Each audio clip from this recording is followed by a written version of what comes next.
太子知道救他的盲女是来攻略他的，可我毫不知情。他当着他的面同我定亲成婚，甚至生了一个孩子，忍着不对他心动。终于盲女攻略失败，再也离不开。太子立刻卸下伪装，他杀死我，灭我全族，将我生生凌虐致死。谁让你占了舒儿的位置？再次醒来，我在金銮殿内长跪不起。盲女救驾有功，求陛下赐盲女为太子侍妾。臣女无法生育，求陛下赐臣女和离。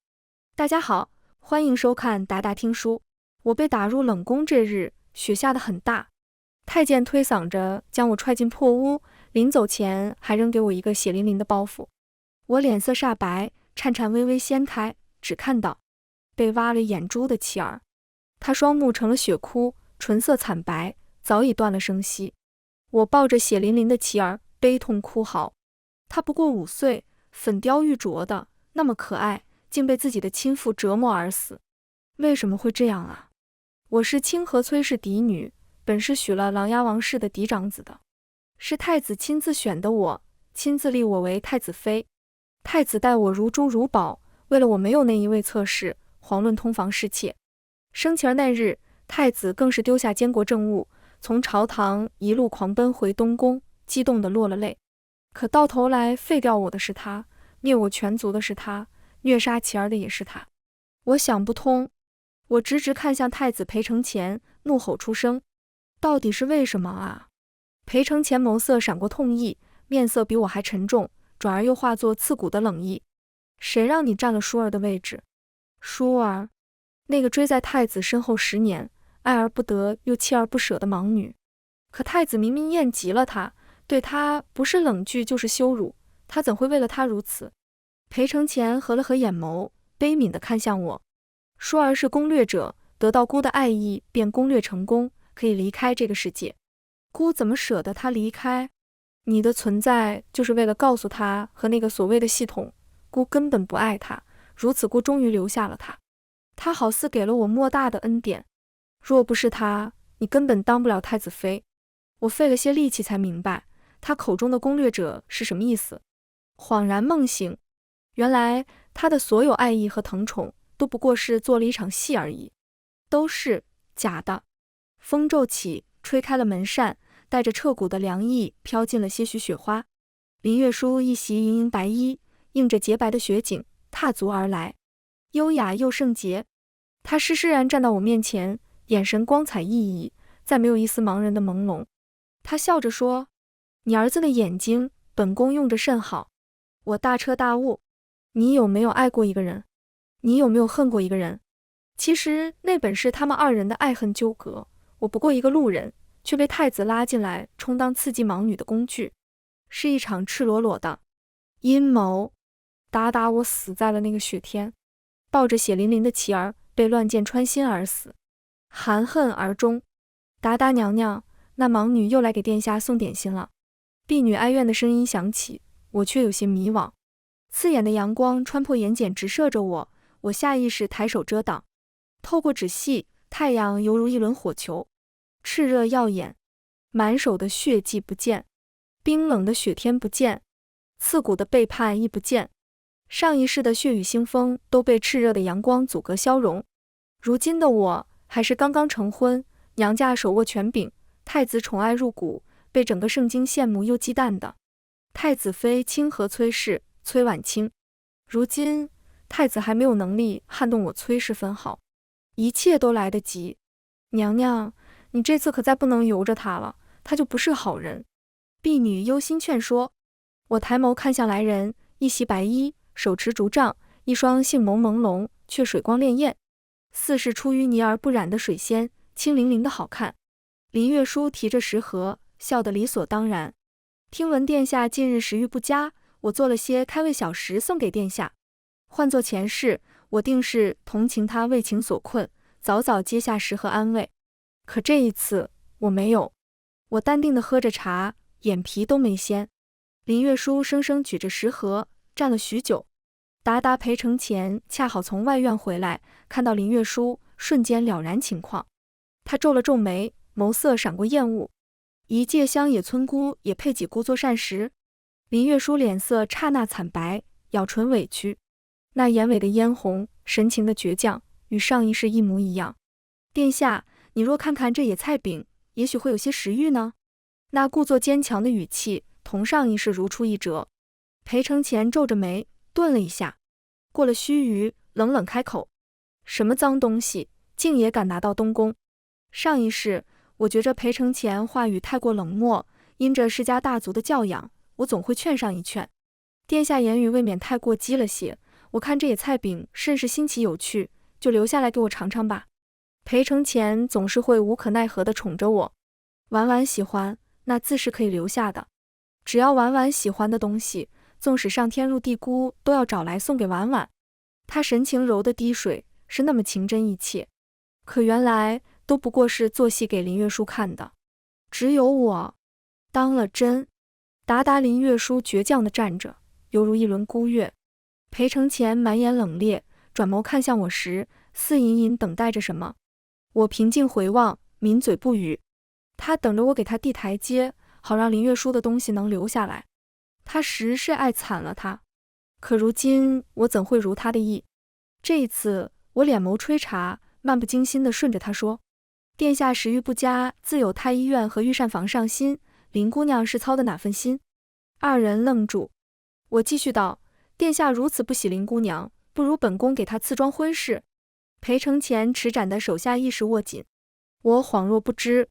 林姑娘出身平民，身份是低了些，但好歹救驾有功，和该许个好人家。正好本宫的庶弟中了进士，前途光明，不如就赐给本宫庶弟吧。他，裴承前手中的茶盏霎时碎了一地。他讨饶地笑了笑，婉婉莫怪，姑一时不慎，手滑了。而后假意打趣道：婉婉是吃味了吗？婉婉向来贤淑大气，总不会是嫉妒他曾和姑在乡野待过些时日吧？婉婉竟也学会开玩笑了。野菜饼的苦味染上了我的鼻梢，苦涩难闻。我垂眸理了理衣袖，没有理他。裴承前以为我默认了，他捏了捏我的脸颊，爽朗一笑，语气无尽宠溺：你啊你！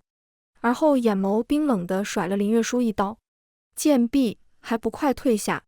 林月书满眼蓄泪，扔下食盒快步离去，没有看到裴承前落在他身上的沉沉眼神。达达上一世他二人不欢而散，我不曾留意什么。这一世我静静跟了上去。林月书果然没走，他在假山阴影处拦住裴承前，凄凄切切地问他：裴承前，你是爱我的对不对？你曾捧着我做的野菜饼，说这是全天下最好吃的东西，说你三生有幸遇见我，说你爱我。你不过是知道了我攻略你的事情，心中介意我对你是否真心，所以才会怪我。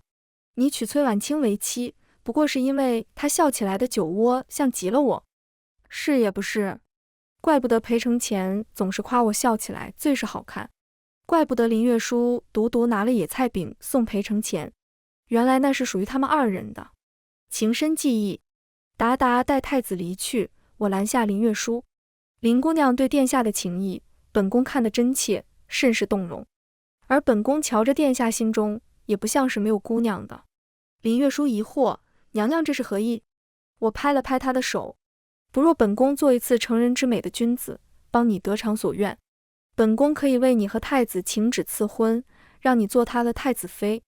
林月书的攻略任务有2个，其一是坐上太子妃之位，其二是让裴承前动心。做了太子妃，林月书的攻略就成功了一半。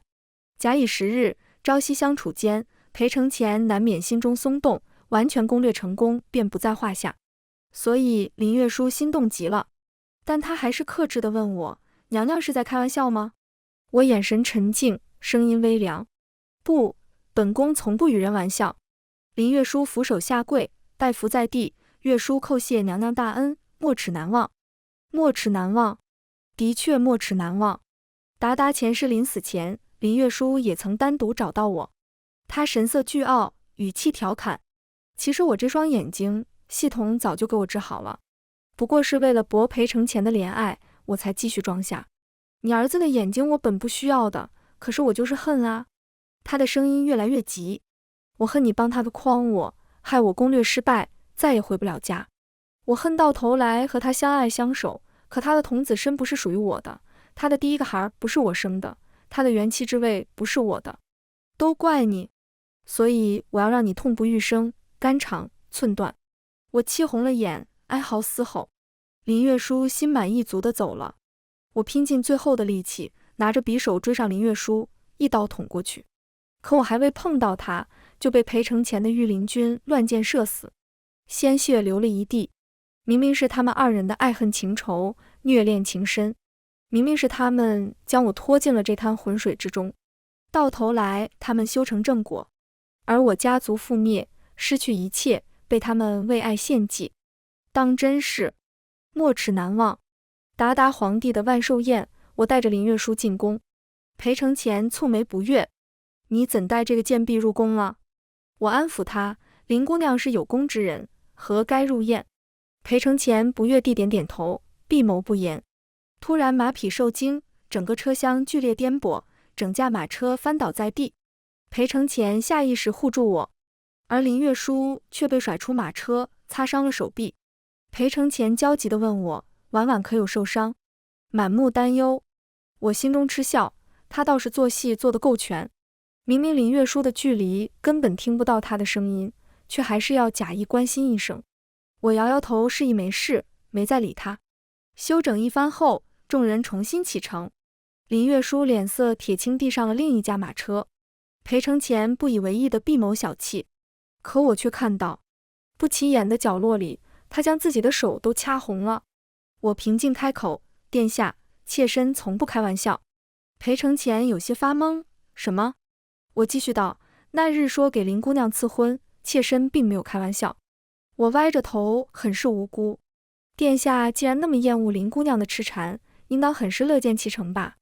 裴承前的一双凤眸沉了下来，漆黑如深潭。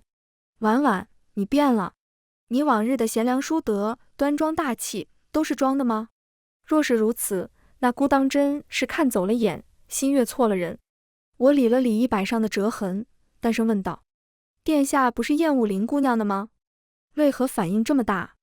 裴承前一噎，顿住，他挂上温柔笑意，安抚道：“姑只是觉得乱点鸳鸯谱未免有些任性。”我轻呵出声，没理会他，转身下了马车。他扣住我的手腕，冷声道：“姑是厌恶他，但是姑也绝不允许你随意处置他。”我狠狠抽开手，冷冷看了他一眼。许是这一眼太过凉薄，他竟一时没有回过神来。宫宴开始，宾朋满座，边关却传来战报：我阿兄与北凉大战大胜，现已班师回朝；我小叔成功镇压南疆叛乱，现已稳坐蜀中。皇帝大喜，加赐崔氏一族丹书铁券1枚。皇帝看到席上的我，笑呵呵道：“太子妃可有想要的赏赐？”尽管开口。无人注意的角落，林月书满目期待，他以为我要请赐她为太子妃。裴承前的脸色却沉得厉害，他低声威胁：“崔婉清，你若敢提出给林月书赐婚他人，姑便再也不踏入正房半步。”他笃定了我还爱他。我抬步走到大殿中央，俯首一拜：“启禀陛下，臣女得知1年前太子受伤，被盲女林月书所救，两人因此情谊相许，令臣女甚是感动。”我重重一磕：“盲女救驾有功，求陛下赐盲女为太子侍妾。臣女无法生育，求陛下赐臣女和离。”宫宴丝竹声骤停，达达良久，皇帝才找回声音：“太子妃可是当真？一国太子妃自请和离，亘古未有。日后我无论走到哪里，都会带着前太子妃的头衔，名声尽毁，绝无改嫁的可能，只有一身的是非议论，如影相随。我再拜，异常坚决。臣女句句发自肺腑，还请陛下成全。崔家势大，如今更是功高震主，权势滔天，皇帝是不愿意让这样的世家成为未来皇后的母家的。外戚独大是大忌讳，所以皇帝假意劝说了一回，便从善如流的答允了。裴承前的脸青得厉害，凤眸如深潭，晦暗不明。林月书满面苍白，看向我的目光藏着怨毒。回到东宫，院中乌鸦飞过，尽是寂落。裴承前陡然扣住我的手腕，红着眼问我为什么。我能理解他困惑我为何突然醒悟离去，可我不懂他眼中的伤情和落寞是为了什么。明明我不过是一个无关紧要的路人罢了，明明他是可以有很多方法留住林月书的。时间如凝滞的河流，我拂开他的手，驻足回望，平静道：殿下，你爱林月书，对吗？可你骗我，我最讨厌人欺骗了。如此便恩断义绝吧。达达裴承前定在原地，神色冻住，他的眼眸里是我看不懂的波涛暗涌。他嘴唇微张了几下，却始终没有说出口。良久，他轻声道：也好。他转身离去，背影尽是孤绝。没多久，林月书闯了进来，他满面愤怒，质问我：崔婉清，你骗我！是你说要让我做太子妃的，你出尔反尔，竟然让我做妾，你真是个尖酸狡诈的。他不等他说完，我一个巴掌上去，冷声道：聒噪！他尖叫出声，你！我上手死死掐住他的下巴，害得他镇住。你可以骗本宫说你和殿下清清白白，骗本宫说你是单相思，本宫骗回去就错了。我松开手，垂眸理了理衣袖。何况本宫也不算骗你，本宫到底还是让你和太子殿下名正言顺的在一起了，不是吗？以你的身份，能做太子侍妾已是祖坟冒烟，你还真以为你能做太子妃？林月书一身白衣，却再无往日的出尘，她狼狈地捂着脸，满面憎恨。若不是你，我定能做太子妃。他皱了皱眉，你莫不是发现太子爱的人是我后，就以退为进，以和离作为钩子，诱导太子对你上心吧？他站直身体，神色鄙夷。崔婉清，你做梦！你以为欲擒故纵就能让他抛弃我爱上你吗？不，他注定是属于我的，他只能爱我。他的神情越来越自信。这次和离，他不会在意，也不会拦你。你让我做妾又怎样？我照样可以让太子立我为太子妃。我皱眉，滚！林月书一噎，不甘心又气焰嚣张地走了。婢女看不过，娘娘，你怎么能由着他这样的人嫁给殿下，而你却离开呢？我摇摇头，以后不要再唤我娘娘。前世因着我崔家助力，裴承前才能在危机四伏的东宫之位上，安安稳稳地和林月书上演虐恋情深。如今我倒要看看，没了崔家保驾护航，他还有没有闲心和林月书拉扯？我要看看他们的爱情有多坚不可摧。达达和离的事情闹得沸沸扬扬，父亲母亲很快从清河赶来。母亲满目担忧，我儿受委屈了。父亲扼腕，若早知太子不堪托付，为父绝不会让你嫁入皇家。他们没有疑虑我为何如此莽撞和离，亦没有责怪我处事太过急切，不与他们商议，更没有因可能得罪皇家牵累崔家一族而埋怨我。他们满心满眼只有对我的担心，从不拿世家中的权衡利弊待我。可就这般疼我的父母，却被裴承前害得惨死流放之地，我怎能不恨？眼角湿润，我抱住母亲，母亲，女儿想回家。母亲和父亲对视了一眼，忙道：青儿莫怕，咱们这就回家。阿兄在盛京有府邸，我们便搬了进去。没过2日，和离的圣旨下达，自此我和裴承前再无干系。达达清冷雨天，母亲带我去千佛山上香。山中烟云缭绕，人影绰绰，明明刚才还人声鼎沸，走着走着就陡然寂静了下来。我回首，母亲和婢女早已不见所踪。寺庙钟声响起，悠扬旷古，一黑色人影在山间烟云中显现出来，身姿挺拔，朗朗昭昭，眉若墨画，眸如点漆，鬓若刀裁，端地是一副好样貌。是王易之。母亲她竟藏着让我改嫁的心思。我轻叹一声，俯身施礼，见过首辅大人。琅琊王家嫡长子王易之，入阁3年便已做到了首辅的位置。圣人皮囊，魔鬼心肠，不好应付。王易之定定看着我，眸色转暖，崔姑娘，好久不见。我没有回应，施礼后就要离去，却被拦住。崔姑娘，你我联盟，可助崔氏急流勇退，保全全族。我转眸，何意？扶持小皇子登基，我保崔氏一族安然隐退。我挑眉，不愧是最喜权柄的权臣，目光放在携小皇子上位后，一人之下万人之上的权力上，口气真大。只是他的承诺可信吗？我抿唇敛眸，那就要看首辅大人的诚意了。王一之眉稍微抬，眸中笑意更深，不复平时的冰冷。他温声道：好。如珠如玉。达达没2日，他给我送来一封信。1年前太子遇刺，乃盲女林月书所为，人证已在手中。寥寥数字，却在我心中掀起惊涛骇浪。王一之竟对我的心思把握得如此之准，还能如此之快查得真相，找到人证。我的确怀疑此事良久，奈何一直未查到蛛丝马迹。如此，那我便不客气了。我回信，帮我寻一位道士。当晚他就捎了信来，4月初7，敬请期待。我低眸，他找人的速度倒是挺快。前世我曾问裴承前，你就那么爱他？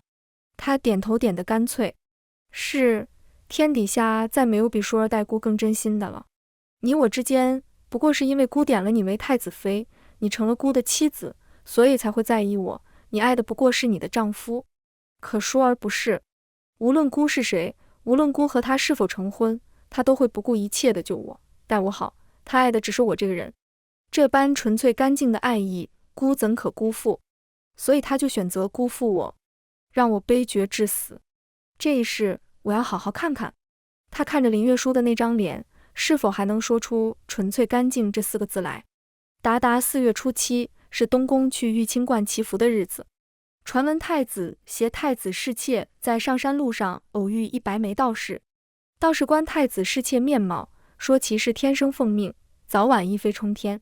很快，百姓们议论纷纷，都在说盲女当年救得太子殿下是天赐的缘分，盲女就是天生奉命，何该立为太子妃？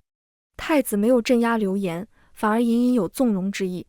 皇帝大怒，在金銮殿上怒斥太子，说其色令智昏，败坏皇家声誉。太子当众为林月书辩驳，说林月书对其有救命之恩，举手投足更是有国母之风，乃天赐良缘。皇帝当场气了个仰倒。王一之的属官朝我学舌，庶子，一个瞎眼的贱婢也敢肖想太子妃之位，都是你给惯的。若处理不好这事，你的太子之位也别想要了。属官笑着跟我说，陛下这次是气狠了，可不得生气。刚刚和第一世家崔家和离，转眼就把一个瞎了眼的农女捧上手心，打了崔家的脸，就是打了所有世家的脸，更是打了皇家的脸。我脸眸不语，哪怕会丢了太子之位，裴承前也要护着林月书。他当真是爱极了林月书。达达只是，他不是要把林月书留在这个世界吗？为何如今就开始宠爱林月书，不再继续虐了？难道这一世林月书这么快就攻略失败了？我微微皱眉，但无论如何，我都要他们2个血债血偿。天生奉命的流言愈演愈烈，太子开始出手镇压的时候，已经完全来不及。半个月后，一猎户女陡然出现，敲灯闻鼓，状告御状。民女沈怀书状告林月书夺我家产，杀我父母。而那猎户女的家，就是林月书救得太子后的落脚之处。林月书是为了搭上太子，才抢了猎户女的家产，杀了猎户女的父母。而此时，大理寺刚好抓住了1年前刺杀太子的杀手之一。那杀手随身携带的匕首，正与太子肩上的伤口吻合。杀手指认林月书雇佣他们追杀太子，逼太子跳落悬崖，再由林月书相救。整个圣经瞬时炸开。盲女救太子，竟是自导自演的戏码。那道士拼命，岂不也是如此？太子震怒，脸色铁青，当即下令捉拿白眉道士。道士却不知所终，这笔账就算在了林月书头上。我很是想看看如今太子的脸究竟是有多青。王一之持茶盏递给我，清冷眉眼盈盈含着笑意，似是邀功道：如何？婉清可还满意？他竟敢直接唤我闺名，真是越来越放肆。我勾起唇角，接过茶盏，淡淡道：尚可。达达我和王一之的联盟顺利达成，只是没过2日，就传出太子和盲女和好的消息，说是太子相信盲女，爱重盲女，猎户女和杀手都被关进了监牢，再无浪花传出。我叹了一声，他到底爱他至深。我做的这些倒是成了他们虐恋情深的考验了，真是恶心。6月，宫廷百花宴，皇帝皇后宴请百官，我和王懿之一道入宫赴宴。席间不断有议论声擦过耳际，这崔家姑娘不是对太子爱而不得后，又转眼看上首辅大人吧？管他呢，一个二家妇，咱们光风霁月的首辅大人才不会看上。林月书被众女眷围着，她随着众人的话头说：“崔姐姐，你怎做王大人身侧了？虽说你已嫁过人了，可名声还是要注意的。你不要名声，王大人还得要名声呢。”我凝眉欲开口，王懿之率先冷言道：“你不过一东宫侍妾，在崔姑娘面前连个烧火丫头都不如，哪来的脸面在崔姑娘面前开口的？”林月书的面色气得发红，你了半天也没说出半个字来。宴会开始，帝皇后以及太子一一入宴，众人这才散开。裴承乾面色发沉，显然是听到了刚才的议论。林月书娇弱地靠住他手臂，他低眸柔柔哄着。我的手泛冷，身体忍不住发颤。他们倒真是郎情妾意，上一世的鲜红血迹仿佛又出现在眼前。裴承乾和林月书杀了妻儿，又杀了我，一片血红。陛下，臣王懿之请求天子赐婚，赐臣和崔氏嫡长女缔结良缘。我一怔，众人旋即愣住。啪！太子手中的酒盏刹那倒地，达达皇帝从善如流的应允了。我回过神来，心中却突然间有些烦闷，便走到御花园顺气，手被人猛然扣住。你当真要嫁王懿之？声音冷冽。我回首，是裴承乾。我狠狠甩开他的手，冷声道：“同殿下有什么干系？”他抿起嘴角，眸色沉得厉害，一腔怒意直顶我的灵台。我愤懑发声：“殿下，你爱的人是林月书，如今你已得到所爱，还有何不满？你当初为何立我为妃？不过是为了气他，不过是因为我长得同他有几分像。你明明一点也不爱我，还要在我面前演戏，不累吗？如今我这个路人，我这个横亘在你们之间的拦路虎自动退出，你还有何不满？难道你还想吸干我们崔氏一族的血后才愿意放开我吗？你和你的心尖林姑娘虐恋情深，如今相爱相守，该满足了吧？”我的质问犹如洪水一泻而出，直将裴承乾浇得通体发凉。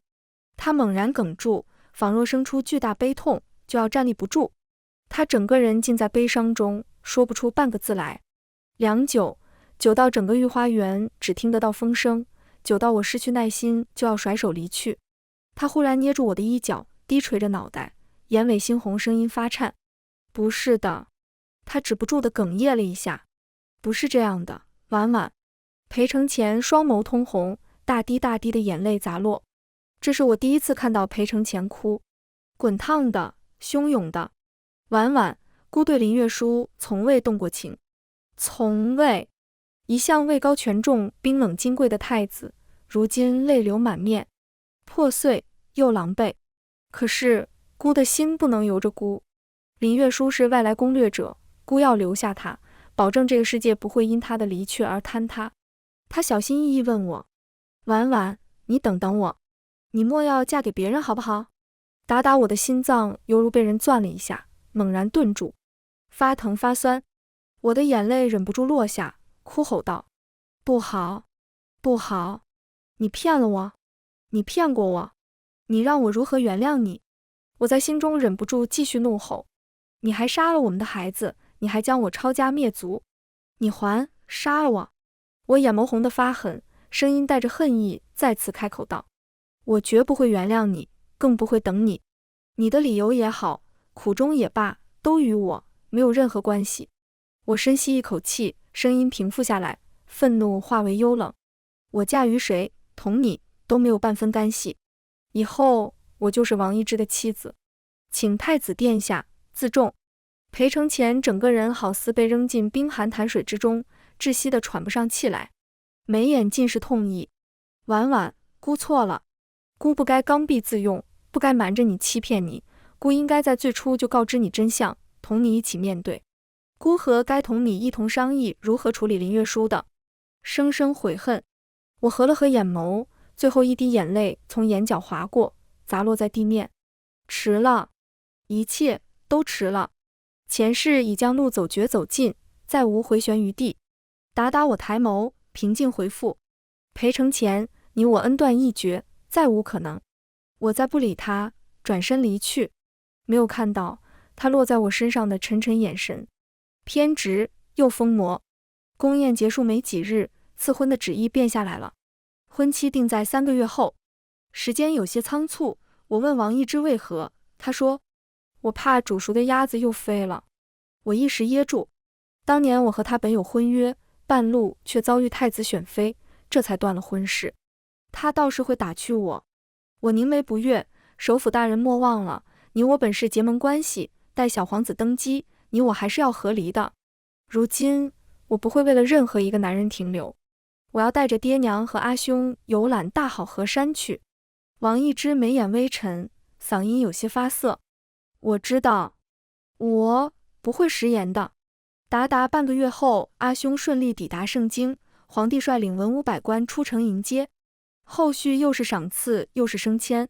阿兄得我提醒，将赏赐和功劳能分的都分给了手下，又赐了一字并肩王的封号，只领了个武英侯爵位，为使得皇帝彻底安心，他还当着文武百官的面上交了兵符。只是阿兄的兵可是只听人不看符，暗地里阿兄早已投靠了小皇子一党，前世属于裴承前的30万兵马彻底远离他而去。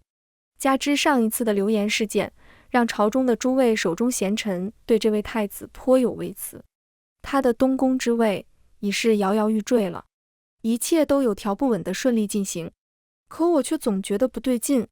按照裴承前的说法，让林月书误会他爱他，然后又找理由折辱虐待林月书，是为了让他攻略失败，让他不能离开，从而不让这个世界坍塌。那前世林月书留下来后，裴承前又为何对我赶尽杀绝，甚至不惜杀死自己的亲生儿子？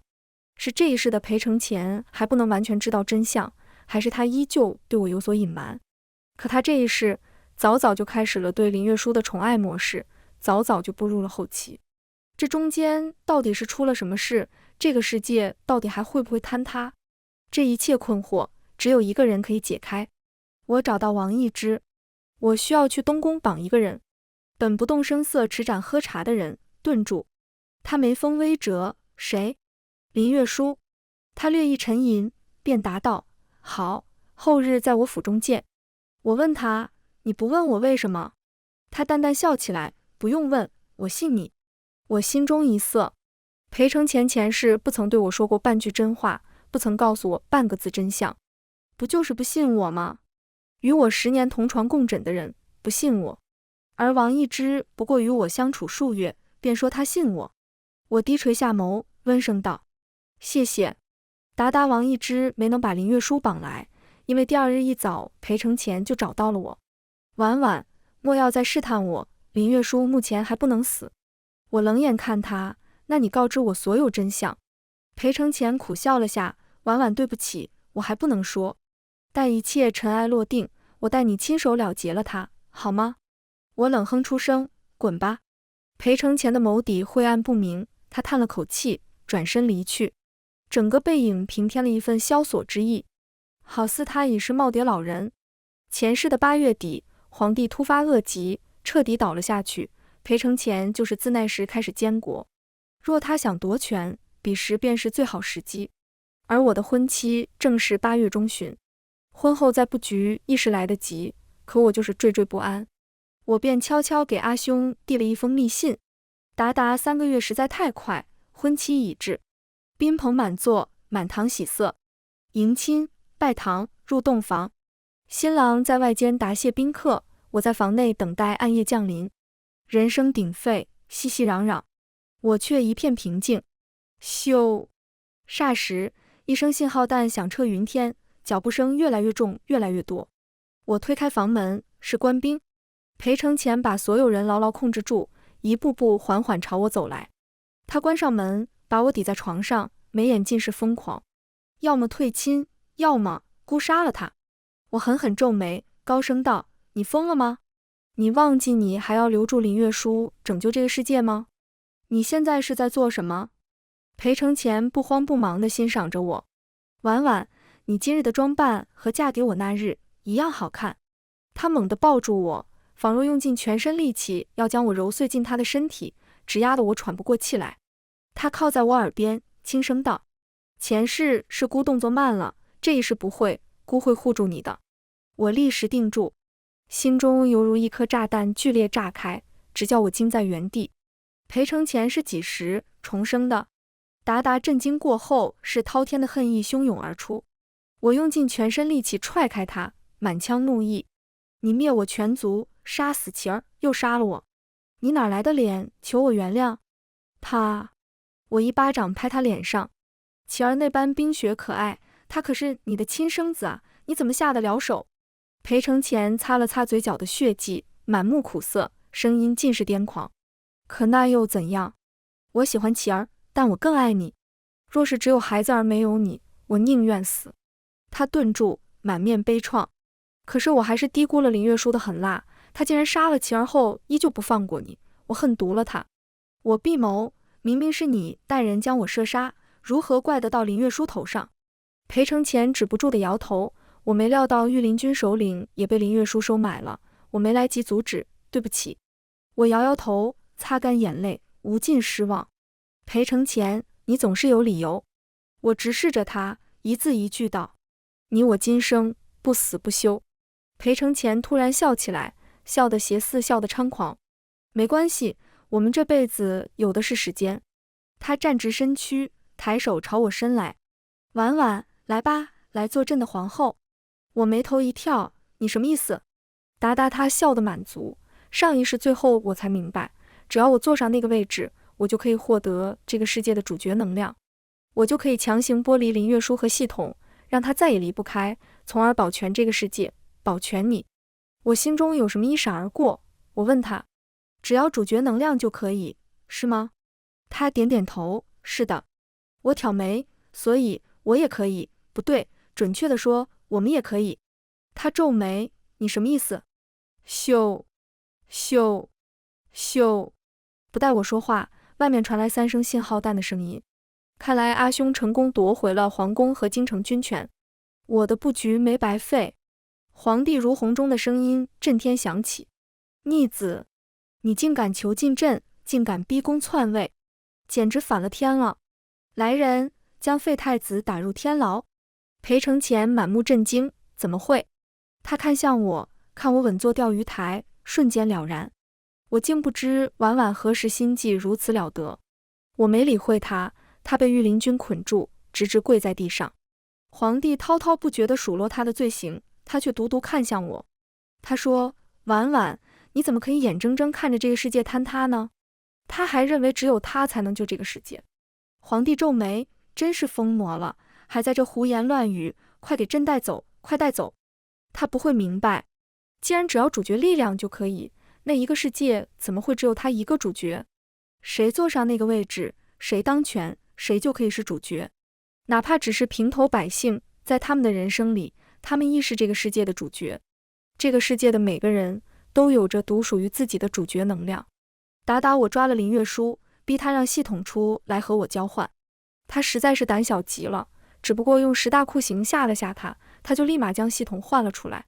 系统创造这个世界目的是以攻略者为媒介，获得这个世界的主角能量，以此来供给系统运转下去。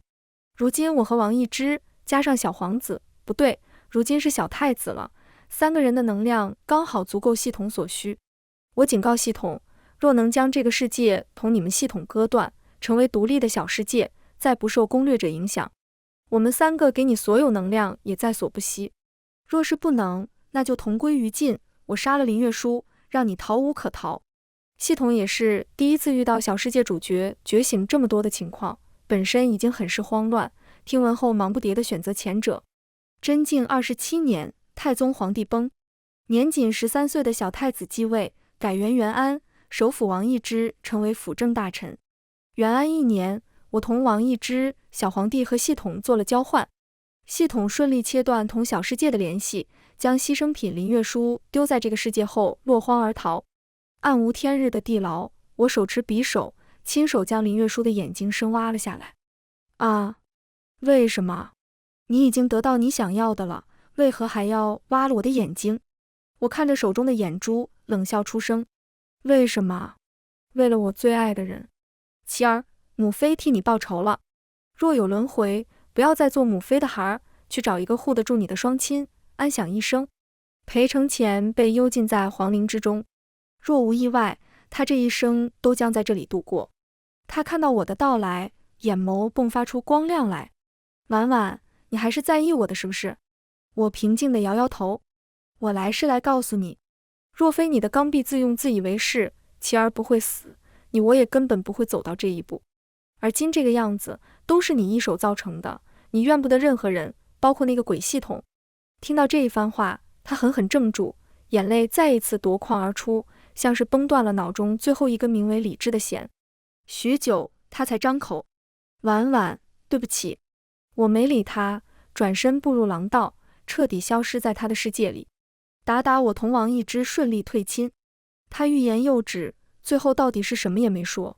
阿兄和小叔听我的话辞官归隐，崔氏一族就此蛰伏下来。我带着父亲母亲和阿兄离开盛京，开启游览江山之旅。元安3年，废太子裴承乾病逝于皇陵。临死之前，他请求王一之带御林军到皇陵，将他乱箭射死。